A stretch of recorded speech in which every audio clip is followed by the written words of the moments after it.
Hello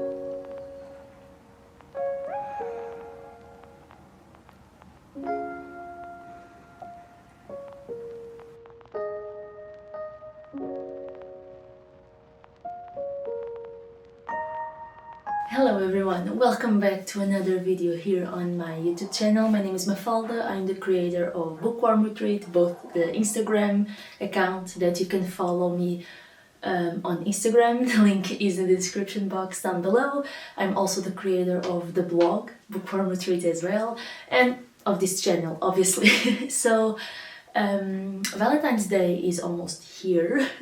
I don't know what's going on this year with time seems to be moving so fast. So it's kind of scary, and I decided that this year I wanted to talk to you guys about some readings that you can do for Valentine's Day, or even for February as the month of love, let's call it like that. So let's talk about books. So the first book that I would love to suggest you guys is this one, Book Lovers by Emily Henry. So I read this book during the summer, like probably on August 2022, and I read a lot of Emily Henry books. So full disclaimer, I am not someone that reads romance, usually the genre. I usually read fantasy. It's something that I normally prefer, and obviously most of you guys know by now that my favorite series of books is ACOTAR, A Court of Thorns and Roses. So yeah, that's what I like. Those are my favorite books. So I usually like that kind of genre, like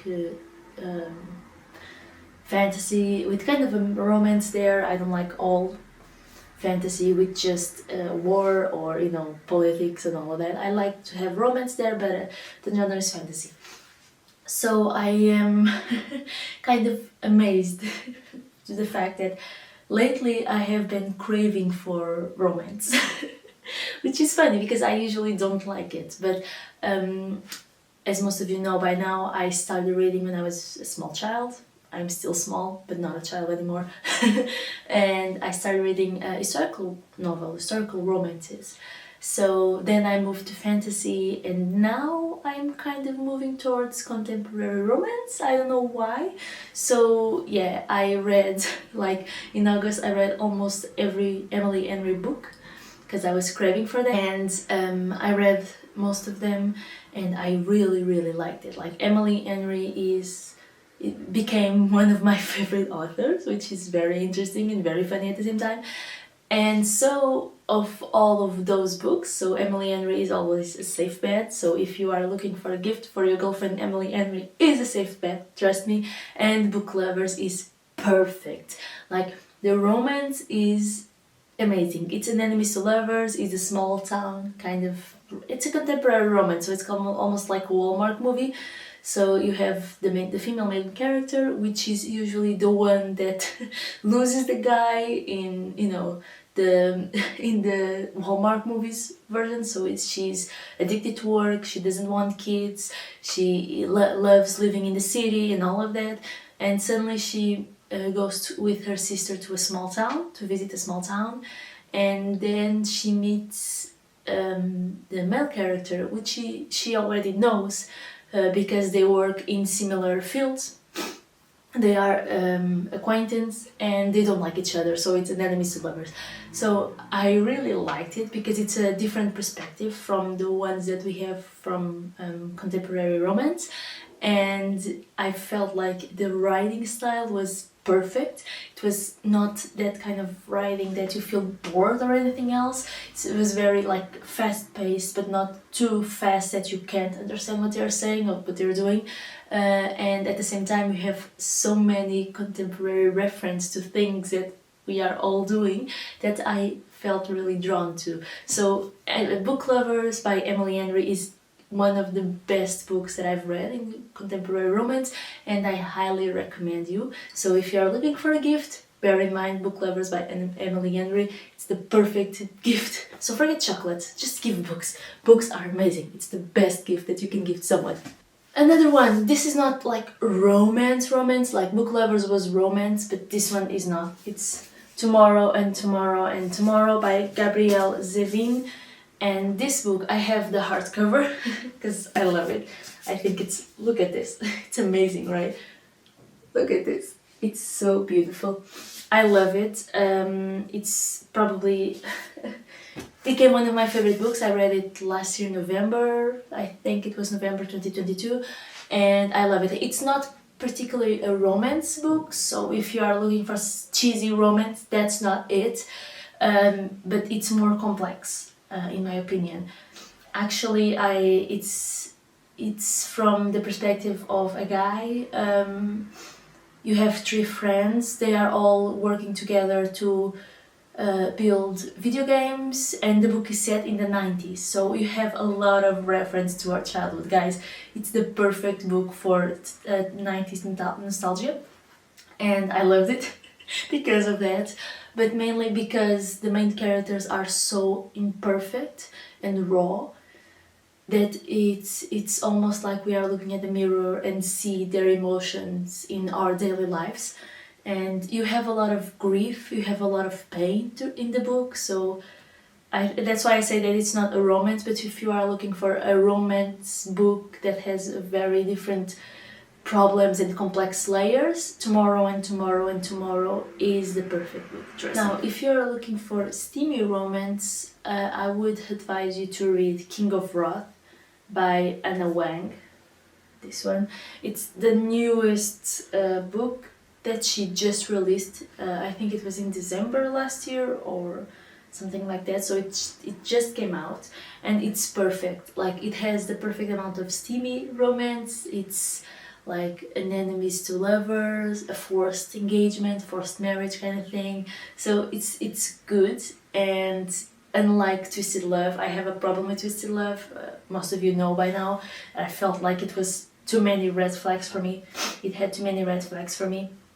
But I really think that King of Wrath shows a different maturity by the author and by the characters. So if you are looking for some, enemies to lovers, steamy romance, King of Wrath is perfect for you, and I highly recommend you. So you can read it like in one sitting. It's so good and so steamy that you can read it like one sitting. Another one that I feel like it's very, very, very good and very comprehended. So if you like the academia genre, and if you like University Days kind of contemporary romance, Ali Hazelwood is the queen of that. And I loved Love on the Brain. So it's the romance that came out in August 2022. I read it like in one day because it was that good. And I highly recommend you to read it. And again, it's similar to, I also have it here as a recommendation, like The Love Hypothesis. It's my favorite book of her, Ellie Hazelwood. It's like academia genre, she's a queen. And I loved The Love Hypothesis because as a researcher myself, I feel like I identify a lot with Adam and with Olive as well. So as a PhD student, so I felt really drawn to the characters, plus the romance is really cute and funny. The goal of this is not to be steamy or sexy or anything else, it's just to be cute, and I feel like The Love Hypothesis is one of the cutest books ever. Plus Love on the Brain is not cute, like The Love Hypothesis was cuter, the book is falling, The Love Hypothesis was cuter. But Love on the Brain, I feel like Hazelwood matured a lot as a writer, and the characters are also different, but at the same time similar, because obviously it's the same idea. But I really liked how, the romance is a little bit more grown up, rather than just being a cute romance, protecting her and all that. That was Love Hypothesis. Love on the Brain was like, I really like you, but I don't know how to express my feelings. We are both adults. Let's try to figure this out. And that was also interesting and a different approach to romance. So you have different notions of what romance, romantic actions are. So I think they are both very good. I haven't read The Loathe to You. I think that's how it's called, the other 3 short stories that she wrote. But I'm going to read the new one that is going to come out in July 2023. The Love Theoretically, I think that's how it's called. I'm not 100% sure. Let's put the cover here. But yeah, it's something like that. So Ella Hazelwood, he's an amazing writer, so similar to Emily Henry, if you want to like give a book to someone that loves contemporary romance or that is trying to delve in the world of contemporary romance, Hazelwood and Emily Henry are perfect. Trust me. If you are like me and prefer to have fantasy with romance, I think obviously ACOTAR it's the series that I always recommend, but I'm not going to recommend it here because you guys are sick of it, obviously. So the other series I would highly recommend you that has a lot of romance, a lot of steamy scenes, a lot of like different approaches to romance, plus has different and interesting lore, is From Blood and Ash by Jennifer L. Armentrout. So From Blood and Ash it's actually a series. It has already 4 books, and a prequel is already on the way. So we have already the books of the prequel. Prequel? That's how you say it? I think it is. But From Blood and Ash, it's very interesting. So it has a very interesting lore. I don't want to give any spoilers, but we know that you have obviously a female character and a male character as the main character. You have the female character as the main character. She's the maiden. She's promised to some gods and all of that. So you have a lot of different ideas, and you have a very interesting world that Armentrout built. And at the same time, you have very complex characters. So you know that Poppy, the girl that is the maiden, can't be seen by anyone because she was attacked when she was little by, let's call it a monster to be easier for you guys to understand if you don't know what I'm saying. And she has scars on her face. So she's covered, like this all the time. And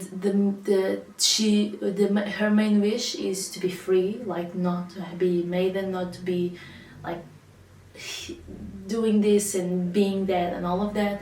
And one night she meets Hawk, the guy, and they don't fall in love, but you have an attraction there, and they aren't enemies to lovers, but they are definitely strange to lovers in the first book. In the second book they are enemies to lovers, but in the first book they are strange to lovers. And it's very interesting because he becomes part of her guard, so he's supposed to protect her, and you have all of those cute moments when he's protecting her. Plus Poppy is a very sassy and independent woman, and she doesn't need protection.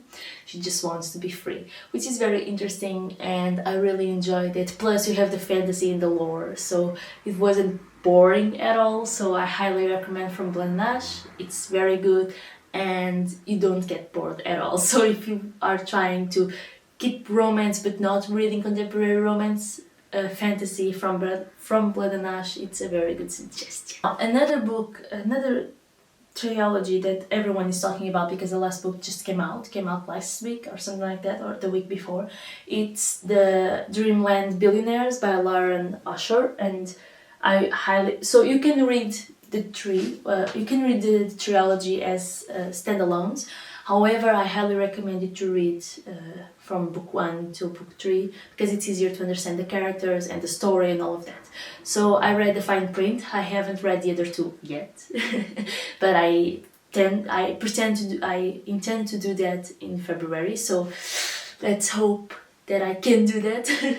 And the fine print was very good. It was very interesting. I loved, The thing is, the first thing that you read in a book is the dedication part, right? And I read the dedication that she wrote, and I knew that the book would be amazing. Look at this. This is the dedication. Can you guys see it? Okay, there we go. Like, how amazing is this? Like, to the girls who dream of meeting a prince but end up falling for the misunderstood villain. It's amazing. So, as you can probably guess, this book is a contemporary romance. It's kind of like a Disney dreamland kind of thing. It's a theme park that their grandfather built for the three brothers, but the three brothers, in order to inherit it, need to fill their grandfather's wishes, let's call it like that. And he has left different wishes for the different brothers, so the three books are the wishes, which is amazing because the grandfather is almost like a matchmaker in heaven, which is awesome, and I can't wait to meet the grandfather that is matchmaking my life, because I also want to marry a billionaire. Obviously we all want, right? No, I'm kidding. But it's very cute and it has Disneyland vibes, so it's amazing, and it has some steamy scenes, so it's good. And you can read it in one sit, like you can read this book in probably 4 or 5 hours and you're done. It's very short, but it's very good. So I think that if you are looking for a contemporary romance, The Fine Print and the other two, so Terms and Conditions and The Final Offer that just came out, are amazing and I highly recommend. So we could stay here all day talking about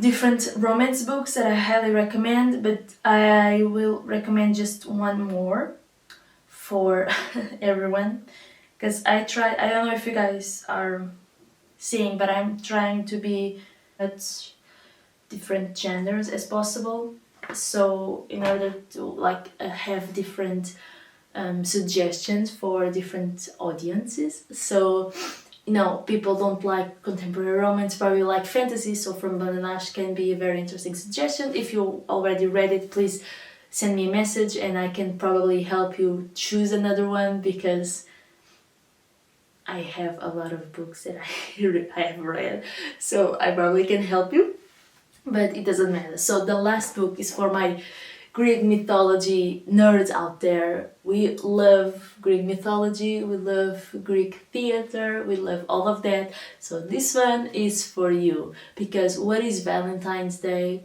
without having my heart broken?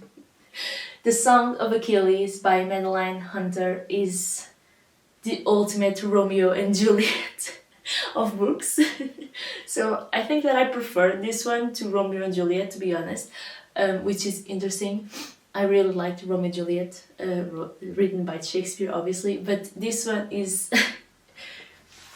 it broke me like in tiny little pieces because Madeline Hunter has an amazing writing style, and the book is so well written and the story is so engaging that it is impossible for you not to fall in love with the characters and then not to have your heart broken, because that's actually what happened. And everyone that's read The Song of Achilles feel the same way. So it's not just me, or it's not just the Greek mythology nerds and all of that. No, it's actually a book that makes you like value your life, value your loved ones, and makes you wonder what this life is about. So I really, really, really like it. And if you guys are looking for a read that is fast, it's kind of cute because their romance is very innocent, but it will end in tragedy, and I'm just, that, like, everyone knows that Achilles and Patroclus' story ends in tragedy. So if you are looking for a book that has this component, I highly recommend you to read The Song of Achilles. And if you aren't looking for a book that has all of these different factors and genders and all of that, please read The Song of Achilles. I'm going to be honest, it's one of those life-changing books. I can't stress that enough. It's so good. It's amazing. It's. I mean, the other books that I suggest are like, except Tomorrow and Tomorrow and Tomorrow. Tomorrow, I think I would place in the same category as The Song of Achilles. So they are life-changing books. I'm not even joking. The other books that I suggest are more like cute and, you know, steamy and, you know, romance and all of that. Like, it makes you feel happy and makes you feel loved and makes you feel everything that you want to feel in Valentine's Day. But tomorrow, The Song of Achilles, like, these two are books that make you feel life is more complicated and complex than we imagine. So read it, please, because I promise you are going to love it, and they are amazing. So guys, that's it for me. I hope you enjoyed this video. If you do, please give it a thumbs up. If you are new to the channel, please subscribe. I'll be much happier if you do that, because I love to have people here in the channel, in my corner, talking about books. Leave a comment down below if you have any suggestions of romantic books that you think that I should read, or if you have any doubts or anything like that. I can help you. Even if you're looking for a present for your girlfriend or your boyfriend, let me know, because probably I can suggest you something. So yeah, I hope you enjoyed it, and see you in the next one. Have a great week and have good reads. Bye.